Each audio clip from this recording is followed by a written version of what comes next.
शेख हसीना ने लंदन में शरण देने की मांग की तो अंग्रेज ने लगा दी शर्त। प्रेमानंद महाराज के पास परिवार संग पहुंचे द ग्रेट खली। बिटिया की आंखों में क्यों आ गए आंसू। नौकरी के बदले जमीन मामले में एड की नई चार्जशीट।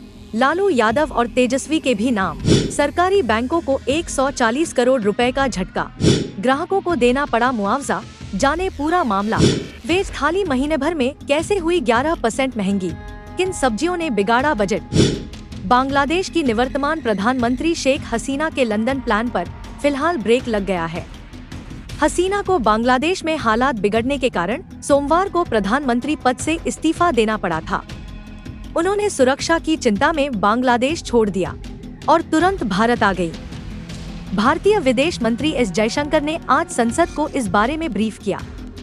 उन्होंने कहा कि शेख हसीना ने पीएम पद से इस्तीफा देने के तुरंत बाद भारत आने की अनुमति मांगी थी और शॉर्ट नोटिस पर भारत ने उनकी सुरक्षित यात्रा की व्यवस्था कर दी थी। शेख हसीना अभी भारत में है, लेकिन वो निर्वासन के दिन लंदन में बिताना चाहती हैं। इसके लिए उनकी ब्रिटिश सरकार से बातचीत हुई है, लेकिन कुछ फाइनल नहीं हो सका है। दरअसल ब्रिटिश सरकार ने शेख हसीना को किसी भी तरह का कानूनी संरक्षण देने से इनकार कर दिया। ब्रिटिश सरकार ने शेख हसीना से कहा है कि अगर उनके खिलाफ कोई कानूनी कार्यवाही शुरू होती है तो ब्रिटेन उनका बचाव नहीं करेगा। अंग्रेजों के इस रुख के बाद शेख हसीना ने दूसरे विकल्पों पर भी विचार करना शुरू कर दिया है। भारतीय रेसलर खली अपने परिवार के साथ कुछ दिन पहले प्रेमानंद महाराज के आश्रम पहुंचे। वृंदावन स्थित राधा केली कुंज आश्रम में उन्होंने प्रेमानंद महाराज का आशीर्वाद लिया। इस मौके पर प्रेमानंद महाराज ने खली, उनकी पत्नी और बेटी से बातचीत की। इस बीच श्री कृष्ण का जिक्र होने पर खली की बेटी की आंखों में आंसू आ गए, जिसे देखकर प्रेमानंद महाराज बेहद प्रभावित हुए।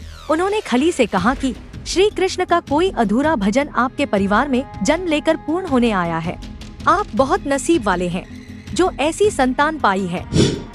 रेलवे में नौकरी के बदले जमीन घोटाले के मामले में ईडी ने नई चार्जशीट दाखिल की है, जिसमें पूर्व केंद्रीय मंत्री लालू यादव और उनके बेटे तेजस्वी यादव को भी आरोपी बनाया गया है। ईडी का आरोप है कि लालू यादव ने रेल मंत्री रहते हुए नौकरी के बदले लोगों से जमीन ली थी। इस मामले में मनी लॉन्ड्रिंग के एंगल से जांच की जा रही है। ईडी ने 100 पन्नों की चार्जशीट में लालू, तेजस्वी समेत 10 लोगों को आरोपी बनाया है। चार्जशीट के साथ 96 दस्तावेज भी दिए गए हैं। विशेष सरकारी वकील मनीष जैन और वकील ईशान बैसला ने बताया कि चार्जशीट के आधार पर अब बहस शुरू होगी। सुनवाई के लिए विशेष न्यायाधीश विशाल गोगने ने 13 अगस्त की तारीख तय की है। लोगों के साथ होने वाले फ्रॉड का बड़ा खामियाजा बैंकों को भुगतना पड़ रहा है। वित्त वर्ष 2023 से 24 में पब्लिक सेक्टर बैंकों को करोड़ों रुपए का मुआवजा ग्राहकों को देना पड़ा है। इस रकम को जालसाजों द्वारा ग्राहक के अकाउंट से उड़ा दिया गया था।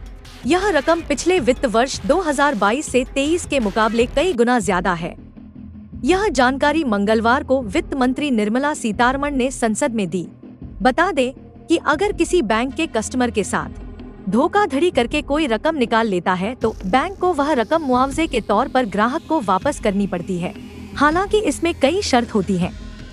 मुख्य शर्त है कि ग्राहक धोखाधड़ी होने के 7 दिनों के भीतर बैंक को इसकी सूचना दे। जुलाई में घर का बना खाना महंगा हो गया है।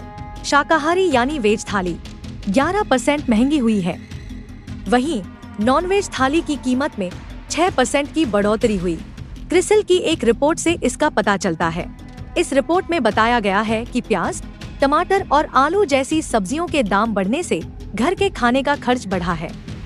क्रिसिल की रिपोर्ट कहती है कि शाकाहारी थाली की कीमत में 11% की बढ़ोतरी में से 7% सिर्फ टमाटर के दाम बढ़ने की वजह से हुई है। प्याज के दाम 20% और आलू के दाम 16% बढ़ने से भी थाली महंगी हुई है।